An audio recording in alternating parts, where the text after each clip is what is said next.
Good afternoon, everyone. Happy Friday Eve, and welcome to today's webinar hosted by Patagonia Health. Today's webinar topic is on overcoming perfectionism. My name is Denton Dickerson, and I will be your moderator for today. If you aren't familiar with the Zoom webinar platform, make sure to take a look at the control panel on the bottom of your screen. And this is where you can configure your audio settings. You can send chat messages and ask questions as well. Today, our presenter is Dr. Matt Zakreski. He's a creative clinical psychologist and co-founder of the Neurodiversity Collective. And I'm going to let him take it from here. Well, thanks for the introduction and thanks for having me. Very excited to be here with you all today. Look, there we go. So yeah, that's me. That handsome gentleman right there.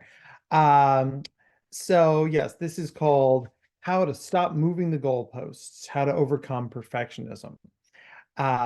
So we've already done the introduction. As a clinical psychologist, I feel like my biggest job is to merge neuroscience and neuropsychology with clinical practice to make these skills accessible so we feel like we can use them in our day-to-day lives. That's what I'm here to do. So we're going to learn about perfectionism, and we're going to talk about some techniques to management. I'm going to tell you this up front that almost every time I give this presentation, somebody cries, because I think a lot of us are sitting there with high levels of perfectionism thinking, well, life can't be any other way than this. This is just how life is. And maybe it's not. And I am going to ask for some participation. The good news is because this is panelist format, I can't call anybody out in their video, so you're lucky there. But I do hope that you participate in that. This is in a personal process, and if you're having a big reaction to it, it's just your body trying to tell you something. Try and lean into those feelings. And we all play a role about how perfectionism manifests in our own lives, our employees' lives, our kids' lives. We're not here to blame anybody or cast aspersions. Once we know more, we can do better, and that's what I'm here to help you do. So we're going to jump right into our first activity, and it's a drawing task. So I'm going to give you a minute to grab a piece of paper and something to write with. And because I do put my money where my mouth is, I also have those things. So we'll let you all scatter and grab those things. And Denton, that means you too, buddy. Just because you're the big host guy doesn't mean that you don't have to do the thing. Awesome. I'll join in.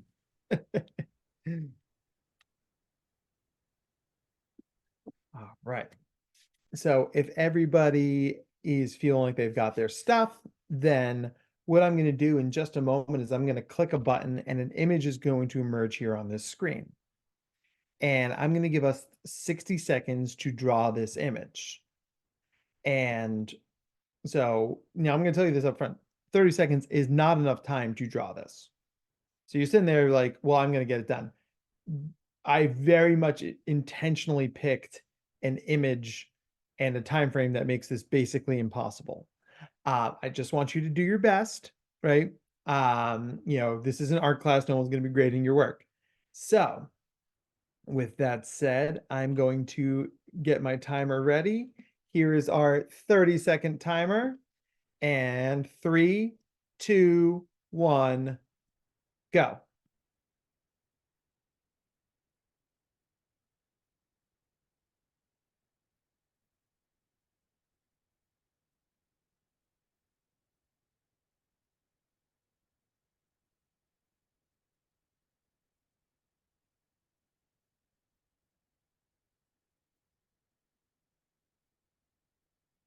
Eight seconds left.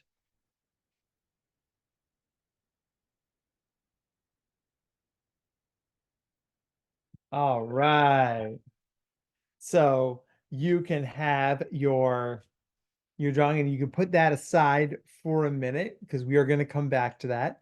But take a look at your drawing and we'll be definitely talking about that as we go. So what is perfectionism? Perfectionism is characterized by a person's striving for flawlessness and setting high performance standards.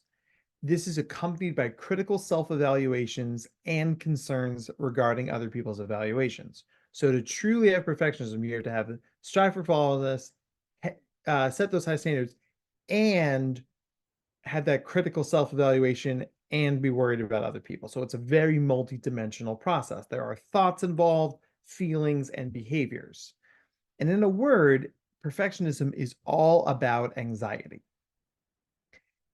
So we're going to reframe perfectionism for our conversation today as something that's best understood as an aspect of a person's personality that plays out in interactions with demand situations. And those demands can be personal, like cooking dinner for the in-laws, or it can be professional, like, oh, I don't know, giving a webinar on perfectionism for 90 healthcare professionals, if we were just making something up out of the air. Um, there are two types of perfectionism: adaptive and maladaptive. Adaptive perfectionism is when you have high motivation, but healthy and realistic goals. So, I want to field the most client service calls in the company this quarter. That is a realistic, high motivation goal. An unrealistic goal is I want to field so many client complaints that my record is unbreakable and will be retired into the Guinness Book of World Records. Not possible, unrealistic, right? So in the adaptive perfectionism, we derive pleasure from our success. When you get an opportunity to do something, it's like, yes, what can I do with this? How do I use this? Maladaptive perfectionism with these unattainable goals leads to depression and anxiety. You're never going to hit the goal, so you're anxious about it. And when you inevitably don't, you feel depressed. In the maladaptive perfectionist model, success doesn't lead to pleasure, it only leads to relief. So this is you have a meeting with your boss and you're so sure you're going to get fired. You're so sure you're going to get fired. And your boss goes, hey, you're doing a great job. You're on track for a promotion. Keep up the great work. And you walk out of there, instead of feeling good about that, it's like, hey, that was an attaboy. You're like, oh, thank God, I've survived. So I think that's the single biggest marker of adaptive versus maladaptive perfectionism is what happens if I don't succeed? That feeling of relief rather than joy for success. So perfectionism also can take multiple different directions. Self-oriented perfectionism, imposing the desire to be perfect on yourself. My hair's got to be perfect. My makeup's got to be perfect. I've got to have that pressed, clean shirt every day. That's me. That's how I'm going to be. You impose the desire to be perfect on yourself. Then you have other oriented perfectionism. You hold others to unrealistic standards of behavior. Working with a lot of gifted and neurodivergent kids, this is what I see a lot. Like the kids who, you're sitting in a second grade classroom, you're reading a book, and Johnny and Kyle are roughhousing in the corner, and the kid raises their hand like, teacher, Johnny and Kyle are being bad. It's like they're just roughhousing. They're doing what second graders do when you hold other people to unrealistic standards of behavior.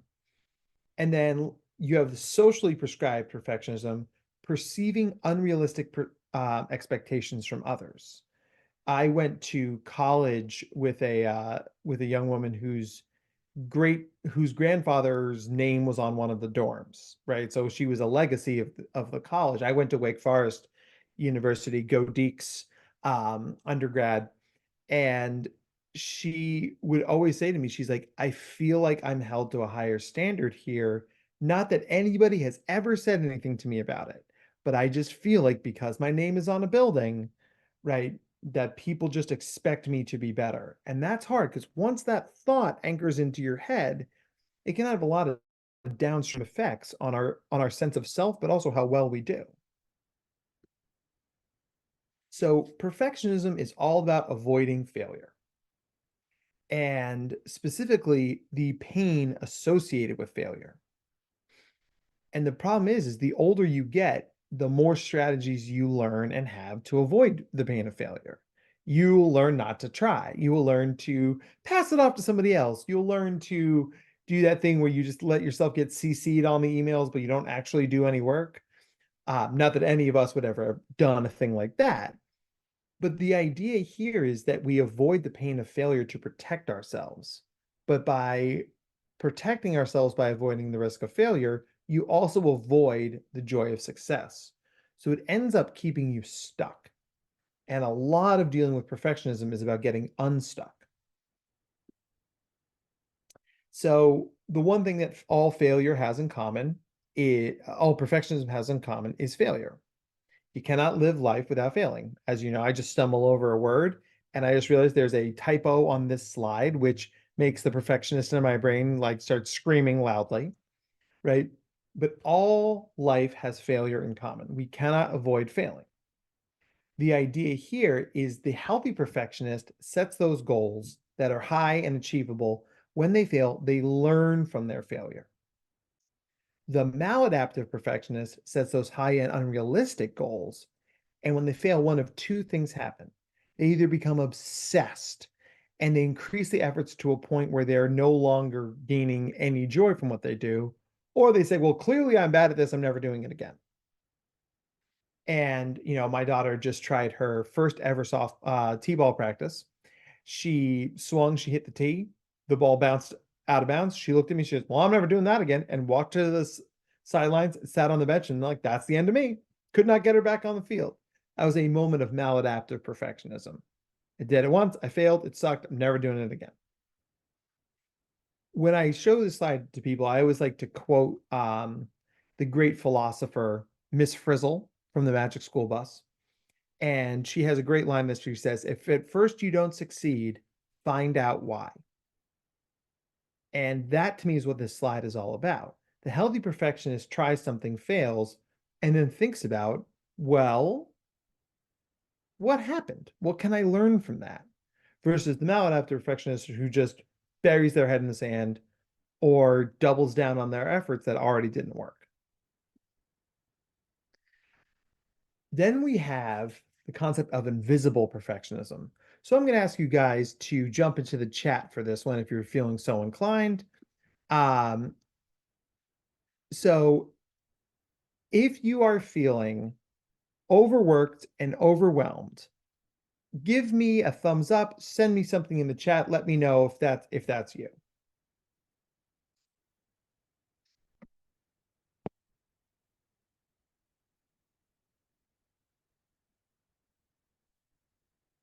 You can give me the thumbs up emoji, you can do all the things. Yes, thumbs up. Sometimes I appreciate Janet, sometimes, right? A lot of thumbs up most of the time. See, love the vulnerability, love the honesty here, gang. Thank you so much for that. And this is, I mean, what, there are 104 of us right now. You know, there's a lot of people, a lot of your colleagues and friends from all over are indicating that like it's hard out there, gang, right? I am a full-time psychologist, a full-time speaker, a husband, and a father of two kids. I mean, there's just not enough hours in the day, and I don't have enough energy to do all the things, right?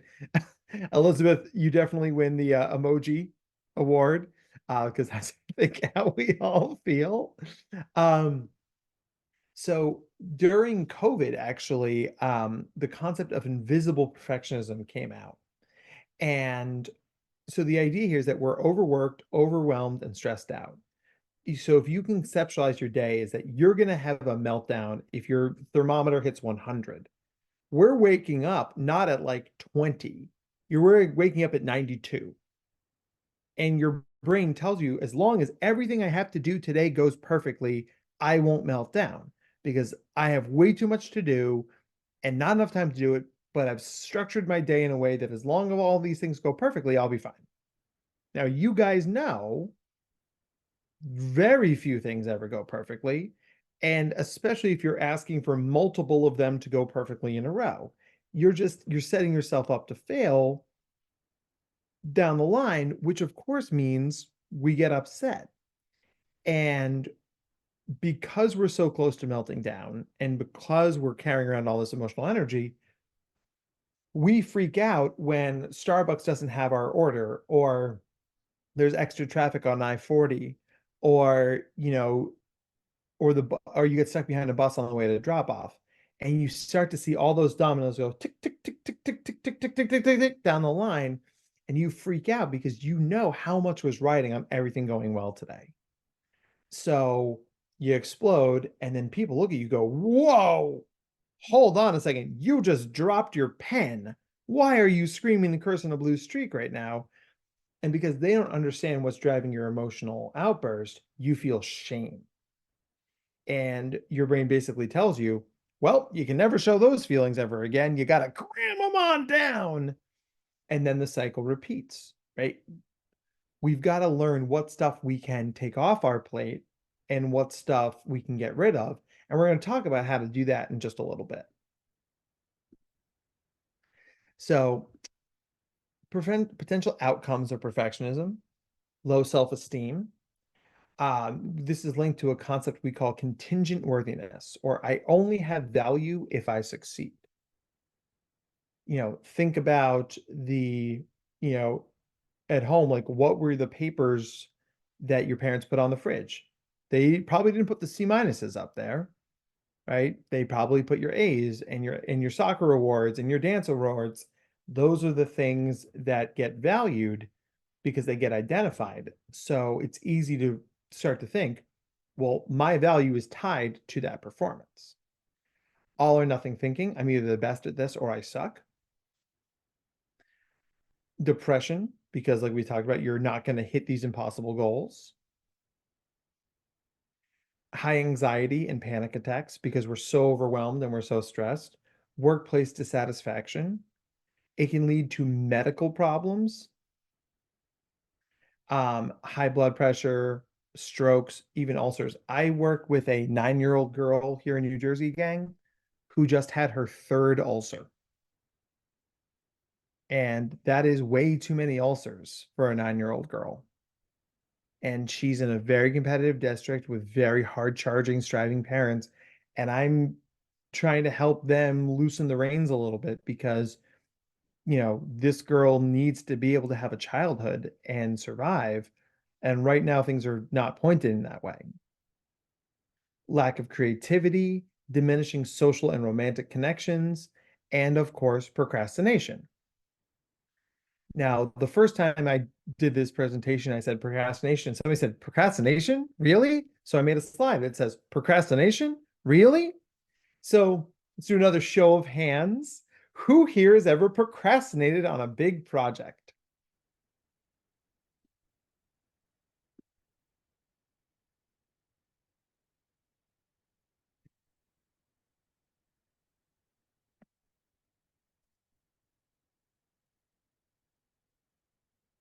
I don't know, Matthew Phillips. I don't know if you can be the king of procrastination. I might have to Game of Thrones you for that. We might have to throw hands. Yes, we do work better under pressure, don't we? So once again, you guys are seeing that your colleagues are jumping into the chat here and they're saying, like, yeah, I feel this way, right? Like almost always. So procrastination is about trying to control anxiety, right? If I never turn this project in, I don't ever have to get feedback. And if I don't get feedback, it stays perfect in my brain, right? You have a great idea you want to tell your boss, but then you're worried that your boss is going to be like, well, that's dumb, or have you thought about this other thing? So you just hold on to it. You hang on to it. You never say anything. You delay, delay, delay, delay. Maybe you're writing a report and you're like me, you're like, one more paragraph's really going to drive that point home. How many more citations can I put in? Or if I do 5 times the work that's expected of me, people will be so excited they won't actually look too closely at it and they'll just grade me on merit. I will admit that as a gifted kid growing up in New Jersey in the 90s, this was my go-to move. I called it the fire hose approach. You just hit them with a fire hose. They're so busy being wet, they're just like, fine, you did it. And I'm like, yay, they didn't look too close. The one thing we know about anxiety is anxiety makes problems seem bigger. And because the problem seems bigger, it keeps us avoiding it. So you ignore the problem gets bigger, you look at it, the problem's now bigger, so you're more anxious, so you have more reason to avoid it. You come back, you look at it, now the problem's even bigger, you're like, oh my gosh, you avoid it more. You come back, now the problem is huge. And at some point, that anxiety tips us from, I have to avoid this to, oh my gosh, I have to do something about it. But however much time that takes, the problem gets bigger and bigger and bigger and more stressful, right? Tax day was not that long ago, right? And I cannot tell you how many of my adult clients were like, should have started on my taxes 2 months ago, but they were really hard, so I didn't do it. And now I have like 6 hours and my accountant's not calling me back. Those are the sort of cycles we find ourselves in. I think this picture just sort of says it all. I'll find a picture for it later. So next slide I'm going to show you guys makes everybody upset. So here's an 89-degree angle. Have a great day. So do me a favor, friends. If this bothers you, do let us know. Do give us a thumbs up or a me. Um, I can tell you this, guys. As I do a lot of my presentations in person, I was just actually down in North Carolina giving this talk. A person literally got up and left the room. They were like, nope, nope. And they got up and they bounced. I'm like, yeah, no, that makes sense. Uh, heart rate elevated. Ooh, fix it, please. Fix it, please. I'm so sorry, gang. It's math. I don't care. Good for you, Laurie. So, and it's just so funny that this brings up such intense reactions in people because it's just a picture of an angle and it's one of an infinite number of angles. And we're not even here talking about math, but there's something about this that makes our perfectionist brain itchy and we don't like it. So I'm going to pivot away from this slide so y'all can feel better about it. It's good. Yeah. Just tilting my seat to make it like it's like in bowling. Like, if I go this way, I'm gonna get a strike. Um, it's gone now, guys. It can't hurt you anymore. Um, so one thing we know is that perfectionistic feelings are increasing all across the world, regardless of socioeconomic status or cultural groups. And this closely follows the rise of 24/7 media and social media. So what does that mean? We know that we are social animals, right? We compare ourselves to others. What car do you drive? What clothes do you wear? What's your hairline? Who's your partner? All that stuff, right? And the problem is that when we were kids, when we were young, our circles of comparison were small. Your school, your hometown, your county, whatever that thing might be. Yeah, I grew up in a really small town in New Jersey. Like I knew I was the smartest kid in my grade because there just weren't that many kids in my grade. And I knew I was probably the smartest person in my school because there weren't that many kids in my school. But now all I have to do is just grab Mr. Cell Phone right here and I can see anybody in the world doing anything at any time. And so our scope of comparison has gone from local to global, but we haven't adapted the mental reframes to catch up with that.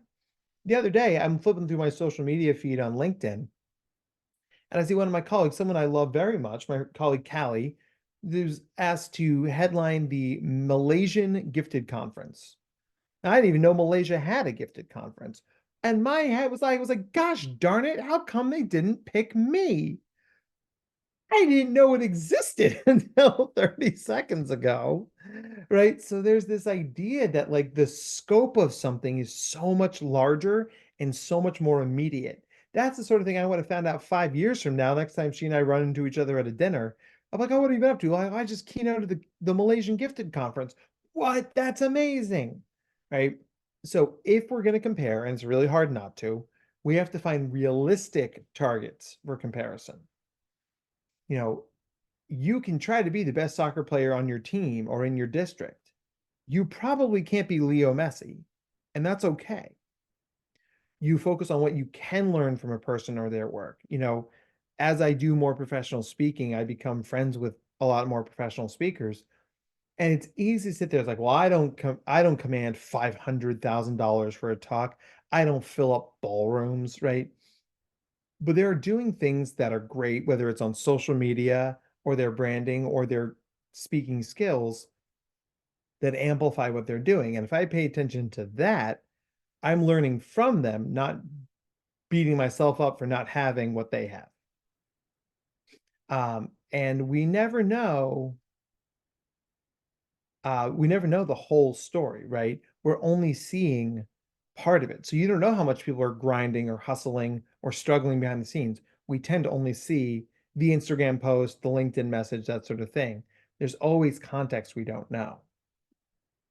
So Randy Frost is a psychologist who is really sort of the guy when it comes to perfectionism. And when I was putting this presentation together originally, I called Randy because I'm an extrovert and I do shit like that. And Randy was kind enough to give me some time, and we talked about the 6 scales of his perfectionism scale. Heightened concern over making mistakes, what we call catastrophizing, right? I showed you guys the typo on that slide the other day. Now there is a part of my brain that's going, well, they're going to think I'm a joke. They're going to think I'm a terrible presenter and psychologist, and they're all going to log off at once. That hasn't happened yet, so I'm feeling okay about it. But there is that part of my brain that every mistake is a catastrophe. High personal standards, striving for excellence, doubting of the quality of one's actions. People who are perfectionists are really good at swatting away compliments. A preference for order and organization. And then the 2 most important things, the perception of high parental expectations and the perception of high parental criticism. Now, you could sub out the word parental there for boss, partner, you know, minister, whatever the thing is, whatever the people in your life who hold power over you, right? And the most interesting thing from these findings is that it doesn't actually matter how much they're actually criticizing you. It's our perception of that criticism, right? So a parent can say to a kid, like, I say nice things to you 99% of the time, but the kid's like, yeah, but the 1% of the time you don't, it sucks. And that really hurts. So we need to figure out how to reframe those perceptions of the criticism we're getting. So here's a great case study, and this is working with a lot of really bright kids. This is a sort of a very powerful example. So this is the mathematician Frederick Gauss. He lived from 1777 to 1855, and he's sometimes referred to as the Princeps Mathematicorum, the first or greatest mathematician. Now, Gauss was famous for many things. He really reframed how we did number theory and polynomial algebra. Please don't ask me what those things are. I have no idea, but they seem very important. Gauss refused to publish any work that was not complete and what he considered to be above criticism. So when he died, they went through his desk and they found all the things. And his biographer, Eric Temple Bell, found that if Gauss had published at a regular rate like everybody else, he would have moved mathematics forward by another 50 years. So this guy's already considered one of the greatest mathematicians of all time. And he left 50 years of progress on the table, buried in his desk. The idea here is you can still be successful being a maladaptive perfectionist. It's not a counterindicated thing. But I'm here to tell you, imagine how much more successful you'd be if you gave yourself permission to make a mistake, to publish something that was an A minus as opposed to an A plus, because everything we do moves the world forward in a direction, usually a positive one. So here are some signs you might be a perfectionist. Spending 30 minutes writing and rewriting an email or a text message. Feel free to shoot us a thumbs up if any of these describe you. Uh, Believing missing that 2 points on a test is a sign of failure. Now, when I give this talk at a gifted conference, I'm like, hey guys, is a 98 a good grade on a test? And people are like, well, kinda. I'm like, no, a 98 is a good grade on a test. Full stop, the end, forever and ever. Ridiculous. Difficulty being happy for others who are successful. holding oneself to the standards of others' accomplishments and comparing oneself unfavorably or unrealistically to others, skipping class or avoiding work or a chore because it's pointless to try it unless you can be perfect. We focus on the product rather than the process of learning. And we avoid playing a game or trying something new for fear of showing up as less than perfect. And, and this is the sort of thing like I talk to some of my clients will turn down promotions or will turn down dates because it's like, I can't be perfect. I can't live up to this perception they have of the idea of me. So I just won't do it. And that is protective in the immediate sense, but it hurts you in the long run because you aren't getting that promotion and the corner office and the pay raise and the cool car.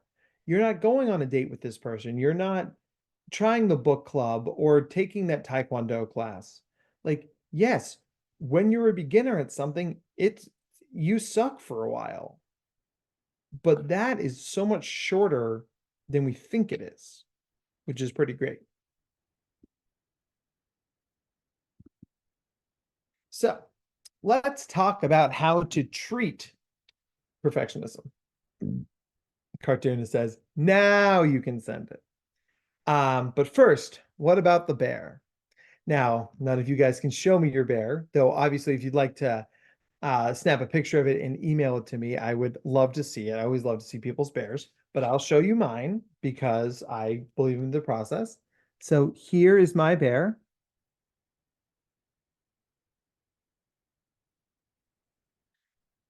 Now, there's a couple of things that are worth talking about here.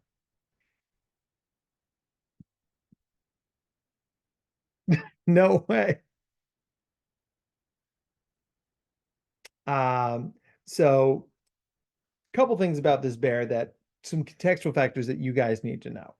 The first is I've given this talk 75 times all over the world. So I have drawn this bear 75 times. I have a lot of practice at drawing the bear, practice that you guys don't have. Um, to Janice's point, another thing about me is I've been a professional artist since I was 10 years old, and I turned 40 last year. So I have 30 years of professional art experience. And last but not least, I knew what was coming because I've given this talk so many times. So I could start drawing right away, whereas the rest of you guys are looking at that bear going, holy crap, why would he give us such a, oh no, I've already lost 4 seconds. So impossible task. I have skills you don't have. I have experience you don't have, and I know what's coming means that grading yourself on the same scale as me for this exercise is ridiculous. And the reason I made you do it is to bring out that moment where you are comparing yourself to me and you're looking at your drawing and you're saying, I'm not as good as Dr. Matt. Well, in my clinical experience, duh, you were never meant to be as good as me as this because it's impossible. So failing at an impossible task is what's expected. And I want you to be able to feel that feeling because sometimes the things we fail at were never possible for us to succeed at in the first place. So why beat ourselves up over something that can never be done? So first treatment for perfectionism is cognitive behavioral therapy, or what we call CBT. Cognitive behavioral therapy changes our relationship to our thoughts. So perfectionism gives us a lot of maladaptive thinking patterns. All or nothing thinking, if I don't get 100% on this, I failed it. Catastrophizing, if I get a note flat, I'll be kicked out of the orchestra. Black and white thinking, I'm either perfect at this or I'm not worth anybody's time. So these kind of thinking, this kind of maladaptive thinking increases our internal stress. It increases our depression and anxiety. So we're trying to identify those thoughts and change them up, right? You can't really stop thoughts from coming. We call them automatic thoughts. They just pop into our head, but we can change our relationship to them. One thing we could do is work on what we call bottom-up thinking. Bottom-up thinking is a aspirational, cumulative way of thinking. We're going to talk about that more in just a moment.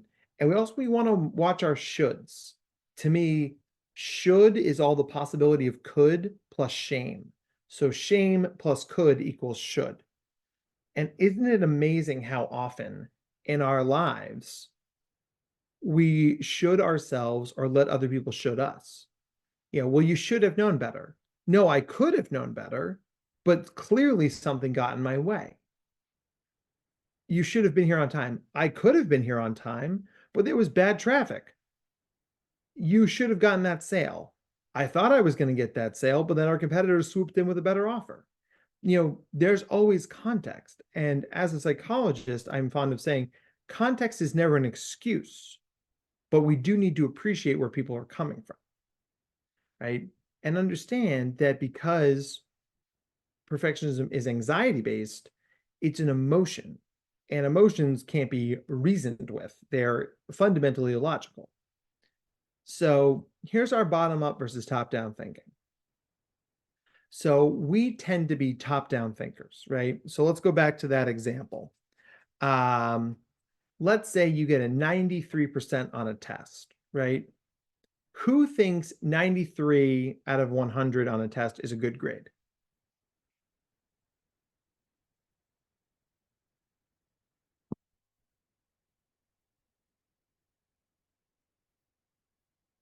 Decent. Janice, you may be one of my people. It depends from Brooke. Pretty good. It's if it's an A, right? Maybe. So we've got some potentially maladaptive perfectionists in here because guys, 93 out of 100 is objectively a good score. It's an A, you know. And as a doctor, I can make this joke. You know what they call the person with the lowest GPA in grad school? Doctor. So, so if you are doing top-down thinking, you expect 100, and the first thing you see is what's wrong. So the first thing you see are the 7 points you're missing. So you look down at it and you go, yeah, C's to get degrees, Brad. That is absolutely right. Um, you can also hear it as C's become CEOs if you prefer to see it that way. Um, so yeah, so you look at it, you wanted 100, you got a 93. The first thing you see is the 7 points off, and so the first feeling you feel is disappointment. That sets off a downward spiral for the rest of how you're going to see that experience. Bottom up thinking is aspirational. It gives you credit for how far you've come because you didn't need to get out of bed this morning. You didn't need to put on pants. You didn't need to get in your car and drive to the office. You you have responsibilities, but all of those things were choices, which means you're grading yourself starting from zero because you haven't gotten anything done. I'm there. Look how much you've gotten done. Even if the thing that you've gotten done isn't the thing you wanted to do, you've still done something. So if you conceptualize it like walking up a staircase, walking up 15 out of 20 stairs is a lot of stairs. It isn't to the top of the staircase, but wouldn't you rather say, oh, check that out, I'm 75% of the way there, than, oh, I still have 25% more to go? Those little shifts make a big deal on our mental health and how we see ourselves and others. The next is exposure therapy. So it's really hard to just stop being perfectionistic, right? Because anxiety tries to keep us safe. Anxiety is like, wow, the feelings of failure suck. I don't want you to have that feeling. So I'm going to help you avoid those feelings. I'm going to keep you so safe, right? So we're going to treat it as a phobic regimen. We're going to work on something and then stop before you want to, stop before it's done, and check in with you how you feel. The bear would be a great example of this, right? I could make you draw the bear again and give you less time, or I could make you draw the bear again and see how version 2 compares to version 1, right? The idea is we give you a task to do, we stress you out. We teach you how to calm down from that specific stress point, right? So let's say on a scale of 1 to 10 of stress, you're at a 3. I'm going to teach you how to calm down from a 3 stress. So now you've got that tool in your toolbox. Then we're going to do another exposure and I'm going to stress you out up to a 5. Then I'm going to teach you how to calm down from a 5 stress point. And now you know how to calm down from that. Then a 6, then an 8, then a 9. We're going to keep climbing, right? And ultimately, we get to a place where you feel competent to manage most stress responses, knowing that if, something wildly, incredibly stressful happens, you still might have a meltdown about it. But it means that the level of things that you're going to melt down for has drastically changed for the better.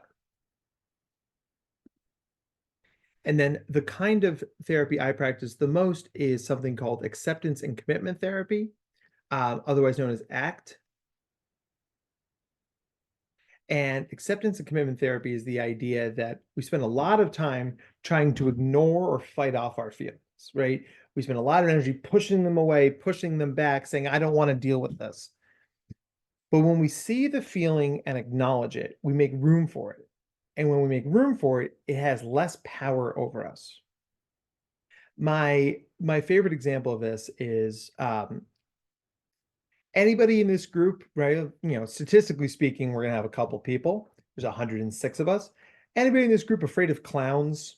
Any clown phobes here? I am, which is why I use it. Um, see, here they come. They're all every group. There's always somebody who's afraid of clowns, right? These clowns are the worst. They're terrifying. I hate it. Amanda, why would you use that emoji? Not cool, bruh. So I don't like it. So every year on Halloween, my best friends and I, we always go to a haunted house. And one thing basically every haunted house has in common is that there's a clown room. Now, the first time we did it and the clown came out from behind the wall, I literally curled up into a ball in the corner and they had to drag my butt out of there. And I'm 6 foot, 215 pounds. I'm a big dude. But it's just the clown came and it was nope, nope, nope, nope, nope. Now, having done this for like 15 years, I know no matter what hard haunted house we go to, there's going to be a clown room. So when I walk in the room and I see the clown, I'm still frightened of them. It's not like I'm suddenly not scared, but because I know it's coming, it doesn't sneak up on me as much. It does, it's only fear. It's not shock plus fear, if that makes sense. So acceptance and commitment therapy doesn't mean we're giving in. It just means we're accepting that something's about to happen to us. We're going to have no value judgments around our feelings. We're just like, oh, this is a thing that makes me feel perfectionistic. This is a task where my perfectionism feelings show up. Not I am a perfectionist, is this is something that makes me feel perfectionistic. We're decentering ourselves from our thoughts. And feelings are not good or bad. They simply exist to be observed, right? If you think of yourself as the sky, the clouds moving around across the sky are your feelings and thoughts. No matter how intense the feelings and thoughts get, they never become the sky. The sky is always there. It's just there are some times where there's stuff getting in the way. That sort of decentering, that diffusion, which is what we call it in acceptance and commitment therapy, can really give us a lot of mental space to change how we feel about our feelings. Okay. So do we have any performers in here? Anybody who sings, dances, plays an instrument, anything like that? If you do, please feel free to put it in the chat. Ah, Janice plays the sax. Matt plays the guitar. We're so close to starting an office band. Couple of piano players. Um, Christian may or may not be David Bowie. Um, uh, I love it. Yes. Oh, dancer, church choir, love it. So, so there are lots of psychologists who study audience behavior, and one of the rules of audience behavior is truly interesting for the perfectionists among us. So, the research shows that if you speak to a room of people, and it's because we have about 100 people in here, it's actually these numbers are going to work out really well. So, about 95% of the audience is neutral to happy to be there.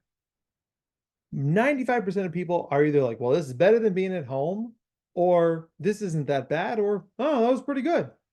95% of people. That means the vast majority of the room is on our side.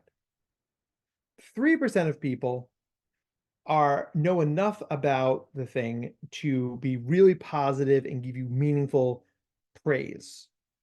So like 3% of you may have mental health backgrounds, right? Or have done therapy before or be professional speakers. And you're like, oh man, you're pretty good at this. I get it.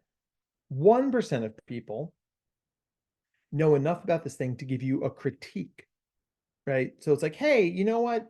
You did a really great job at this piano recital. You were a little bit slow on your transitions. That happens. I don't think anybody else is going to hear that but me, right? And then you've got 1% of the people who are going to know enough about it to be jerks. And unfortunately, our brain is really good at paying attention to the 1% of people who are jerks. But even if we acknowledge that that person exists, it means that somewhere 90+% of the room is neutral to very positive about us. So, whatever your audience is, whether it's a sales meeting or speaking to a giant room at kickoff or um, or hosting a Halloween party, whatever the thing is, 95% of your audience is happy to be there and at least neutrally positive. That means your floor of success is so much higher than you think. And it's a great thing to carry with us as we try more things. So, what can we do to help? So, we try to talk about how perfectionism is not just a voluntary thing, it's hard to just stop it, it's an irrational thought. We try to be proactive. What causes problems for us, and how can we plan ahead to either minimize them or avoid them? We model emotionally focused language. We don't just say stuff like just get over it or buck up. We say like this looks really stressful for you. This looks hard. I'm wondering if you're struggling. When we bring feelings into the space, it allows us to co-regulate with our employees and our coworkers. Encourage taking breaks. Sometimes staring at a thing for 2 hours means we've just gotten tunnel vision. We can only see one thing one way. Taking a 20-minute active break refreshes our mind and we may come at it a different way. I don't know if any of you guys played Connections, the New York Times game. Sometimes I look at Connections and I'm like, I know all the answers. Sometimes I look at it and I'm like, I have no idea. On the latter time, I put my phone down, I make my kids breakfast, I come back, and then sometimes the answers emerge themselves because I have to think about it a different way. Encourage perspective taking. Try not to problem solve people. Problem solving is a way of communicating to them that I don't think you can do this. Even if that's not what we mean, that's often what comes across. The two most powerful words in the English language are that sucks. That sucks, man. I'm really sorry that happened to you. And then communicating with other members of the team. Another thing that we need to do when it comes to supporting our people is search for strengths. It is really easy to consider people only from their deficits or what they can't do. So I'm going to tell you guys a story about a kid I worked with for many years. So this is a kid who was from Chester, Pennsylvania. I don't know if you know Pennsylvania, but Chester is one of the poorest communities in the United States. This is a community that's so poor that when their high school teachers went on strike, they just didn't have a high school in Chester for 3 years. Um, it's also where I went to grad school at Widener University, so we were intimately familiar with this community. This kid was brilliant and an incredible track athlete. So this very fancy prep school recruited him to come run track for them, and also because they knew he could handle the academics. Now, to get to this school, he had to walk across a dangerous part of town to the bus depot, take a bus to another bus, and then walk 3/4 of a mile to get to school. Now, if he was late for either one of those transfers, he was not going to make it to school on time. He was late a lot because buses, public transportation, right? Also being a teenager. So at some point, they brought me in to talk to him because he was doing okay in class, but he was having actually a tough time on the track field. And he ran the 110 hurdles, which is why I have this picture here. And his season went first place, last place, first place, last place, last place, first place, first place, last place, first place, last place. And the coach and the athletic director and his mentor were in the room and they were like, how is it that you are losing so many races? And I'm in there, I'm like, hold on a second, guys. I'm no track star, but isn't the 110 hurdles a really hard race? They're like, yes, it's a very hard race. I'm like, okay, so how is it that he's been able to win all of those races? Because isn't winning these races really freaking hard to do? Everybody looked at me. I was like, well, that's a good question. Like, if it's hard to win a race, isn't that the thing we should pay attention to? So we looked at the kid and we were like, buddy, what's the difference between when you win and when you lose? And he was quiet for a minute and then he said, well, those are the days where I can have hot breakfast. Tell me more. So it turns out that when he catches the first bus and he makes the second bus and he walks to school on time, he was able to get to school in time to have the big hot breakfast that they offered, like eggs, bacon, toast, all that stuff. On the days he missed the bus, he wasn't getting that, and he was basically grabbing a cereal bar and running to class, which means that this growing 16-year-old boy had to get through a whole day of high school, then run the 110 hurdles on what it was essentially an empty stomach. So on the days that he got free breakfast, he won the race. On the days he missed it, he lost. He was running quite literally on an empty tank. But when we shifted our focus from what he wasn't doing to what he was doing, all these other pieces fell into place. And we've got to consider our employees and our teamwork, our teammates that way, right? When we focus on what people can do, we elevate them, we lift them up, we help them do better and feel better. When we focus on what they can't do or aren't doing, we we make them feel worse for a thing they're already struggling. So here are some ways to bust through that getting stuck piece of perfectionism and get the job done. So set the bar lower, simplify the task, take quite twice as long. I mean, if you're a leadership member of the team and you've got an employee who struggles with perfectionism stuff, say like, listen, I know you think you've got a week to do this. You've got 2 weeks to do this. I want you to take the time you need to take to get it right. When you give people that space, they do better. Neglect the unimportant. I am working on a deadline to finish my first book. It should come out this fall. I'm very excited about it. And I'll tell you this, friends, my house has never been cleaner because I sit down to write my book. I'm like, well, time to mop the floors. My wife's like, it's great that you're mopping the floors, but also write your damn book. Kill until. I can't do this until this thing happens. I can't do this until this thing doesn't happen. We got to start right now. Get rid of secret rules.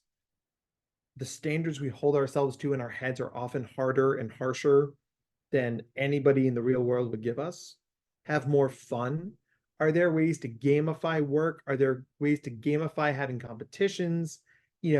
Something as simple as like you get an extra coffee, you get pizza on Friday, you get to leave a half hour early. Whatever those things are, those little incentives make us have more fun. We engage in our work and it helps us get unstuck. And most importantly, trade perfect for done. Because good is the enemy of great. That's true. But great is often the enemy of done. The idea is we always want to be anti-perfect, right? I tell people that perfect is boring. I'm not here for that. Everybody gets feedback. Everybody has to Google. Everybody has to try again sometimes. Whether you're Michael Jordan or Steve Jobs, everybody's got to try again sometimes. And then, if you're a gamer, right? If you play video games, that if the bad guys are getting harder and you've left a green field and now you're in a dungeon and the music's getting faster, it means you're going in the right direction. Ironically, we fail more the better we're doing, right? So the more we push back against our perfectionism and try new things, we actually have to deal with failing more often. Which is why I like to call FAIL as an acronym for frequent attempts in learning, because every time we fail, we learn something. And every time we learn something, we do better. So what I'd like to do here is, let's see. All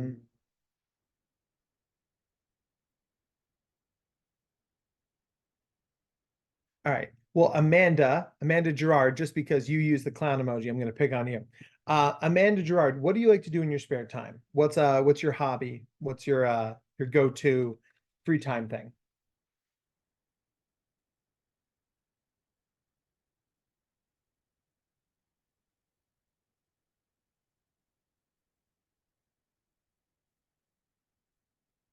Justin may not be here. Oh, art and hang out with my puppy. I love it. So I'm just going to focus on art for this. They both work. So take a look at this pie chart, right? So the big part is the part of art we can control through skill and practice and buying good materials and getting good mentorship. There's always elements of our art that we can control, right?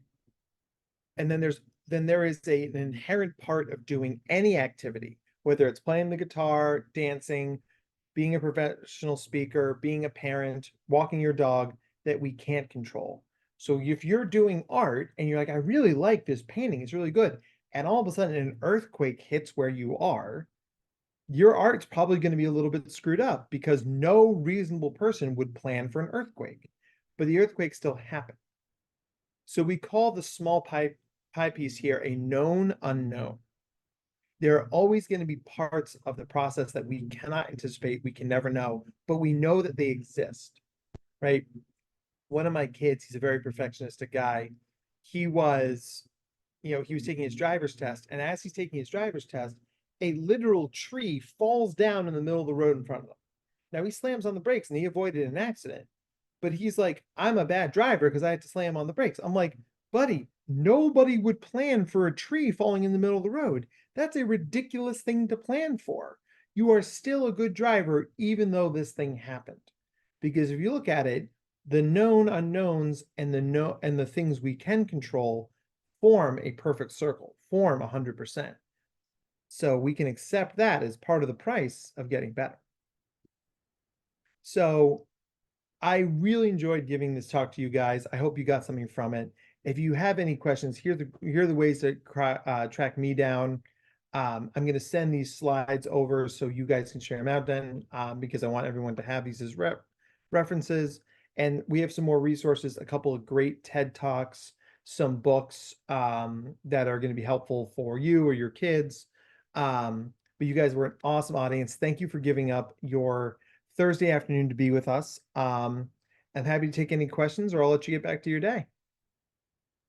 Awesome. Thank you so much for that, Dr. Matt. That was an amazing presentation. Love what you said about could equals or should equals shame plus could. I thought that was awesome. That's And Try to just a live my reminder, life you by guys. it. Oh yeah, for sure. Um, and thanks everyone for joining our presentation today. And Patagonia Health is a integrated EHR practice management and billing solution. And if you want to learn more about us, visit our website at www.patagoniahealth.com. But outside of that, I hope everyone has a great day. And thanks again, Dr. Matt. Thank you guys. Have a wonderful day. You too.